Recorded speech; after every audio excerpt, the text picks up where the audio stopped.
অসমৰ finance minister Ajanta নিয়োগে এইবাৰ ফাইনেন্সিয়েল বাজেট প্ৰস্তুত কৰোঁতে এনাউন্স কৰিছে যে অসম গভৰ্ণমেণ্টে ইছৰো আৰু ইনস্পেচৰ লগত লগ হৈ আছাম ছেট নামৰ ছেটেলাইট এটা অসমত লঞ্চ কৰিব গৈ আছে আৰু ইয়াৰ ইষ্টিমেটেড বাজেট হ'ল 450 to 500 crore।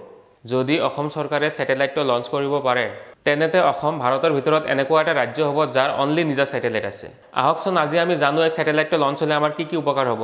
অসমৰ এটা মেজৰ প্ৰব্লেম হ'ল বানপানী আৰু বিভিন্ন প্ৰাকৃতিক দুৰ্যোগ। বানপানী আৰু বেলেগ প্ৰাকৃতিক দুৰ্যোগ হোৱাৰ আগত ছেটেলাইটে আৰ্লি ৱাৰ্ণিং দিব আৰু তাৰ কাৰণে ল'ব লগা মেজাৰ্ছ আমি ৰেডিকে ৰাখিব পাৰিম। অসমৰ আৰু এটা প্ৰব্লেম হ'ল ইলিগেল মাইগ্ৰেণ্ট। ছেটেলাইটে আমাক বৰ্ডাৰ চিকিউৰিটি আৰু ছাৰ্ভেইলেন্স কৰাত হেল্প কৰিব।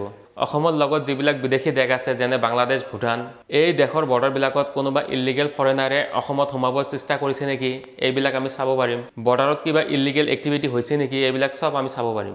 ছেটেলাইটে আমাক ৰিয়েল টাইমত ডেটা দি এগ্ৰিকালচাৰত বিভিন্ন ক্ষেত্ৰত হেল্প কৰিব। ৱেডাৰৰ কণ্ডিশ্যন জনাত হেল্প কৰিব, মাটিৰ কণ্ডিশ্যন জনাত হেল্প কৰিব, যাৰ ফলত আমি উন্নত মানৰ কৃষি কৰিব পাৰিম। ছেটেলাইটে অসমৰ ইনফ্ৰাষ্ট্ৰাকচাৰ ডেভেলপ কৰাত হেল্প কৰিব।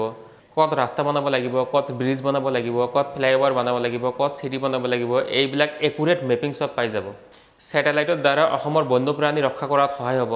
ইয়াৰ দ্বাৰা আমি বন্যপ্ৰাণীবিলাকক ট্ৰেক কৰিব পাৰিম আৰু সিহঁতৰ কিবা হ'লে ৰক্ষা কৰিব পাৰিম। এনেকুৱা ইনফৰ্মেটিভ ভিডিঅ' পাবৰ কাৰণে প্লিজ মোৰ চেনেলটো ফ'ল' কৰি দিব।